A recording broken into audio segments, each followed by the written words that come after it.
Bonjour, je suis Jean-Luc Romero-Michel, président d'honneur de l'Association pour le droit de mourir dans la dignité. Je suis heureux de vous retrouver pour notre rendez-vous hebdomadaire, le Talk du lundi.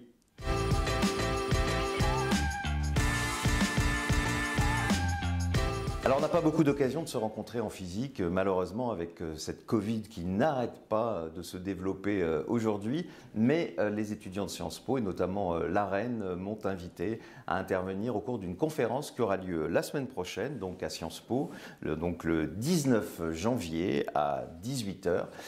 Voilà, donc évidemment cela dépendra aussi des conditions sanitaires, ce sera évidemment fait dans un cadre extrêmement strict, c'est-à-dire bien sûr passe sanitaire, toute précautions, masques, etc. Voilà, donc si vous êtes du côté de Lille, je suis heureux de vous rencontrer à cette occasion.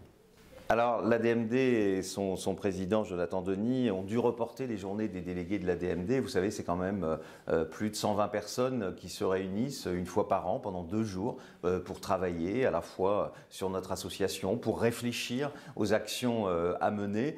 Dans le contexte actuel, ça paraissait difficile de le faire. Elles sont reportées au mois de mars. Nous espérons évidemment que la situation, le 4 et 5 mars, sera meilleure.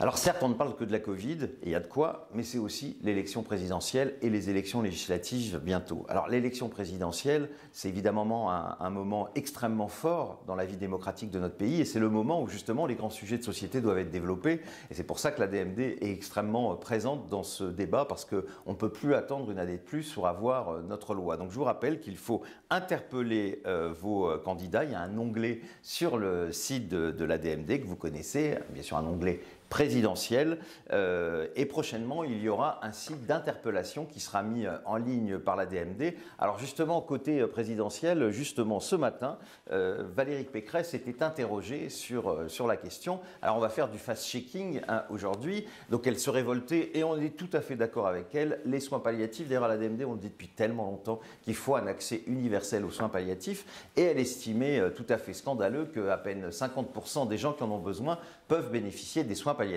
Eh bien, Valérie Pécresse, vous vous trompez, c'est malheureusement beaucoup moins de personnes, puisque c'est entre 20 et 25% des personnes qui en ont besoin qui peuvent aller dans une unité de soins palliatifs, et à peine 40% des malades en fin de vie ont accès à au moins un soin palliatif, c'est-à-dire peut-être une équipe mobile qui va passer les voir. Donc on voit bien que les soins palliatifs ne jouent pas leur rôle, à la fois auprès des patients, et aussi, parce qu'on l'oublie, les soins palliatifs, c'est aussi s'occuper des proches. Et en cette période de Covid, où parfois vous ne pouvez pas accompagner vos proches jusqu'à la fin de vie, eh bien personne ne s'occupe de ces proches-là, parce que les soins palliatifs n'ont pas les moyens de s'occuper après le décès du patient des personnes. Donc on voit bien qu'il y a un vrai scandale autour des soins palliatifs. Alors on est heureux que Valérie Pécresse s'en saisisse, seulement il faudrait lui donner les bons chiffres et lui rappeler que les soins palliatifs c'est important, mais qu'il faut aussi la légalisation de l'euthanasie et du suicide assisté. Et d'ailleurs un courrier lui a été envoyé par Jonathan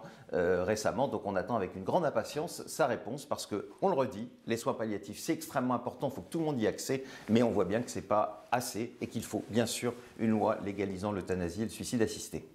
Alors durant cette période de pandémie où il est évidemment difficile d'avoir des contacts, vous avez toujours vos délégués qui sont, je vous le rappelle, à vos côtés, mais malheureusement évidemment il y a peu de réunions en ce moment vu la situation. Il y a ADMD Écoute. Alors certes, c'est pas un contact physique, mais c'est quand même extrêmement important, et ces bénévoles sont à votre disposition tous les jours. Je vous le rappelle, le numéro de téléphone 01 48 00 04 92, c'est tous les jours des bénévoles formés qui sont à votre service, et donc n'hésitez pas à les appeler. Évidemment, comme d'habitude, on attend vos réactions. Le hashtag, c'est le talk du lundi. La semaine prochaine, vous retrouverez Jonathan Denis. Je vous souhaite une excellente semaine. Faites très attention, n'oubliez pas les gestes barrières, n'oubliez pas votre masque, et quand même une excellente semaine.